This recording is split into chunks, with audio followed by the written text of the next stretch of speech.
Hello again, traders, and welcome out to another market recap. This is Ankit here, and let's begin a market coverage. It's a Monday, June the 12th.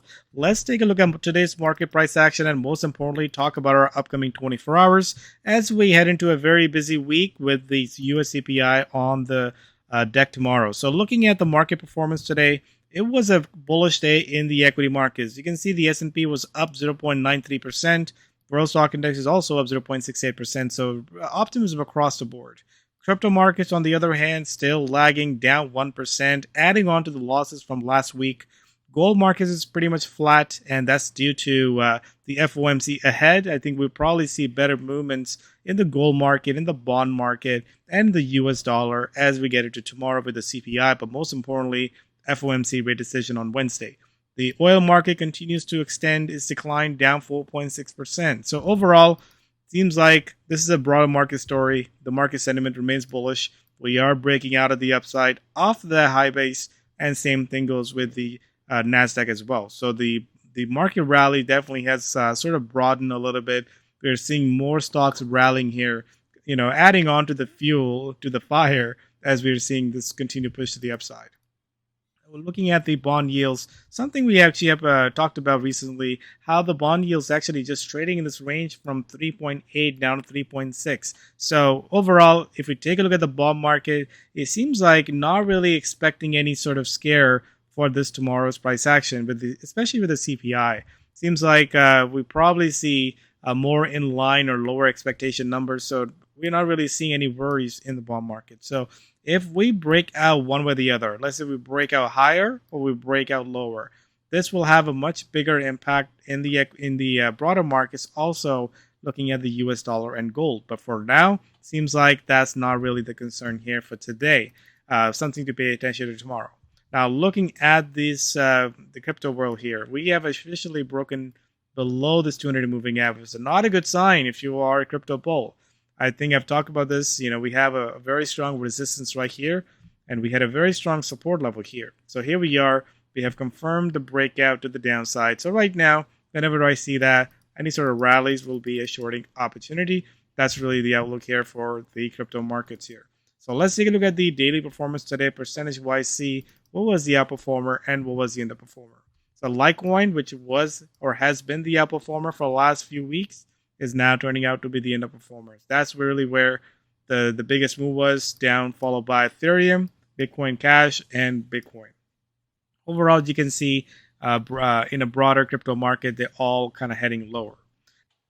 Now, let's take a look at performance in the currency market. And you can see overall, the two currencies really had a big movement today, and that was only 0.5% move on the currency basket. Swiss franc and the British pound. Remember, British pound has been pretty strong, so we're seeing a bit of a down move here, and Swiss franc. So those two currencies we need to pay attention to. Outside of that, dollar was not really a big mover today. I think that will be a big mover tomorrow and Wednesday. The Canadian dollar is mostly flat. Australian dollar continues to outperform here, so up 0.39%. But then we have the Kiwi, which is still being a laggard here. So overall, not really seeing that big movement that we saw in the equity markets in the currency market. But I think this is where currency markets are being more moved by the central banks and the news events. So starting tomorrow, we're going to start seeing that. So I expect more movement in the currency markets, especially with the CPI tomorrow. So overall, if you look at the market outlook, remains a +3. But going to this week, when we have so much on the docket, we talked about how we need to be a little bit more open to both case scenario, a best case scenario and a worst case scenario. And right now, we got to keep in mind is that markets are very bullish. But once the data starts to come out, and especially the FOMC on Wednesday, that could really change things. So something to pay attention to in a couple of days.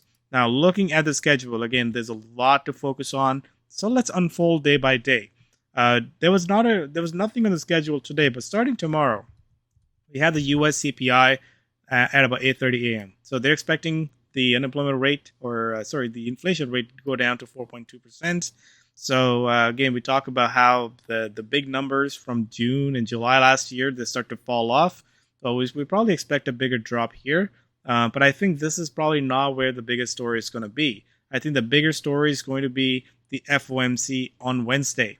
They are expected to hold rates, but as we have seen with the other central banks, they are surprising and raising rates. So if they do surprise, I think cause a big move. The only surprise tomorrow that we can see is if the inflation number running hot. So if the US core CPI comes out hotter than expected, I think that would create a down move in the equities and help the dollar to go up and help the yields to go up. So something to pay attention to in the next 24 to 48 hours. Very important for the US dollar bond market and the equity markets as well. And as we progress through the week, as you can see, there's a whole lot to focus on. But our goal this week is to look at things day by day and be active around these news events. So next 20 to 48 hours, our primary focus is going to be the US dollar. As we go in later in the week, we will start to have Aussie and the Euro. The dollar remains the focus, but we start to focus on Aussie, Euro, and the Japanese yen on Thursday as well. So very busy week. So let's do a currency analysis today and see where's the velocity score. What do we need to pay attention to? And right now, we are seeing as the market is outperforming, we're seeing the Aussie continues to outperform. And we have Kiwi also staying stronger as well. But you got to keep in mind is that percentage-wise, it's not the same comparison. They are relatively stronger, but percentage-wise, we didn't really had a big move. But something to pay attention to as we go into tomorrow. The dollar, it was a +1, slightly positive, but I think it's taking direction. The euro as well was a performer here, and I think we had a nice little decoupling, and the correlation sort of broke down between the euro and the Swiss franc. So that's the one pair that we need to take a look at in the charts because that correlation has been in place for the last few months now. So we have to see if that is changing.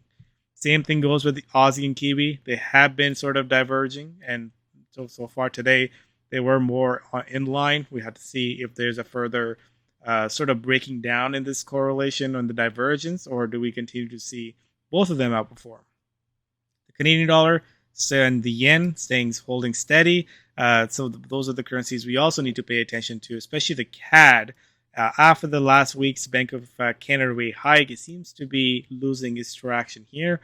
And the big news was really the pound and the Swiss franc. Swiss franc broke lower, and the British pound as well seems to be making sort of a lower high and a lower low here as well. So we have to really pay attention to and see if there's a trend change. So let's get into charts and take a look at these movements here. So let me start with the Swiss franc here. And Swiss franc is the one that has been very strong. As you look at the price action in the past year or so, Swiss franc has been one of the strongest currency. Even dollar paired a lot of its gains late last year, but then the Swiss franc has been holding steady for most part. You can see that we have been trading in these ranges, but now we have broken below both the 20 and the 50-day moving average. So if we go back in time, we really haven't been below the 20 to 50. But that was back in January, and you can see then after that, we've seen a continued push to the upside. Something to pay attention to, maybe this is where we start to sort of look for bear rallies to short into. The British pound as well, you can see if we just zoom into the chart here, we did have made a new high here, pullback, so prior resistance is the new support. We did rally here, but then over here, we might be making a lower high. So if that's the case, if you're making a lower high, is there a better chance for this to go lower? And that's something we need to pay attention to. I think if I'm a bull, or I've been a bull in this British pound, I think this is where I will be taking down that bullishness and looking for maybe potential weakness, especially if we break below the support. The key here is this 20 to 50-day moving average. If this price gives up these two levels, then we need to make that shift as well. Just the same way how we made that shift with the Swiss franc. Now let's go other currencies as well. The US dollar, you can see, found support right around these areas. So not surprised here. We got a nice little rally today, but then we just was not able to hold those gains. But we did have a bounce here. So the next 24 hours, I think it's very data dependent. We'll see what the CPI does tomorrow and with the Wednesday FOMC. I think the dollar is in for a little bit of volatility. The Japanese yen, you can see overall no hope for this currency. As we go into the Bank of Japan on Thursday, I don't think there's anything that is inviting to the upside. I think any rallies likely to be sold. The only time we can see the yen do well is if there is a strong risk-off move in the equity markets, which seems to be sort of a little far-fetched as of right now. The euro, on the other hand, you can see that it did bounce off the support. So you can see that the dollar, the euro, and the Swiss franc has been doing the same thing. But this one also below the 20 to 50-day moving average did found some support here. But right now, I think any sort of rally is likely to be sold here unless we see a change in the US dollar.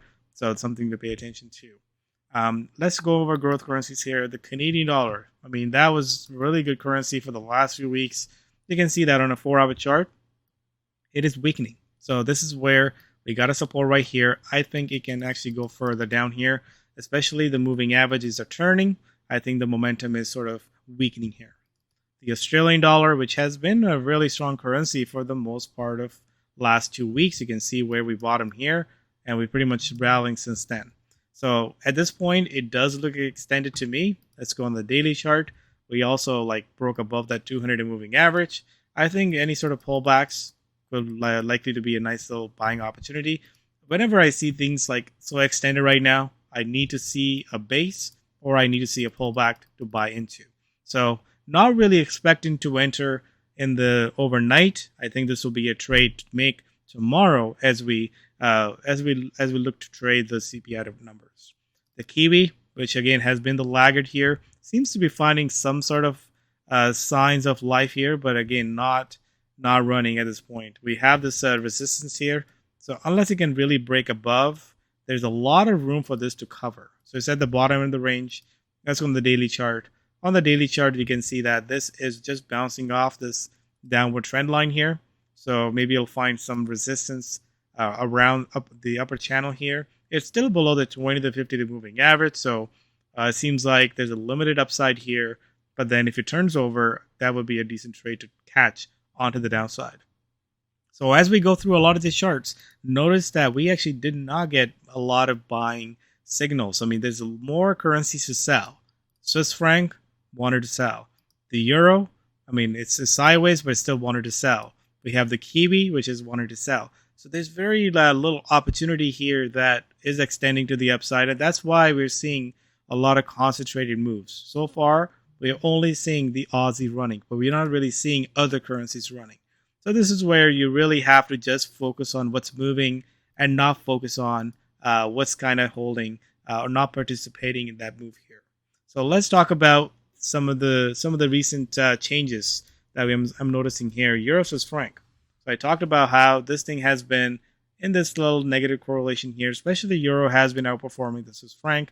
So as you can see, if we zoom out of the chart here, we actually broke out of that trend line here.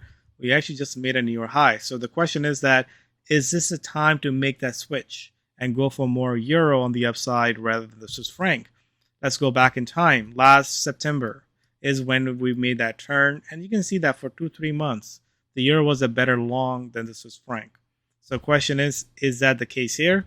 I'll be looking at this level closely. As you can see, we are right at that 20 to 50-day moving average. If we can get above these moving averages, I think I will make that switch and go for more the euro on the long side compared to the Swiss franc. Just as a comparison. Remember where it was last year around the same time? It used to be sitting at 104. So has corrected about 700 to 800 pips here. So maybe there's a room for this to rally, something to pay attention to in the next 24 to 48 hours. But also as we go into the ECB on Thursday, that's where we will probably see a bigger move happen in the euro. So this currency pair will be on the top of my list here. Dollar CAD was another currency pair that I had it on my list as a buy potential. You can see that it is finding support here. So at this point, I like the risk to reward on this trade for the multiple times. 1, 2, 3, 4, and this is the 5th time it's testing that 133 area. If this gives that 133 area, there's a little bit more room for this to correct. If it continues to bounce, I mean, the next level of resistance is about 136. So I like the risk to reward.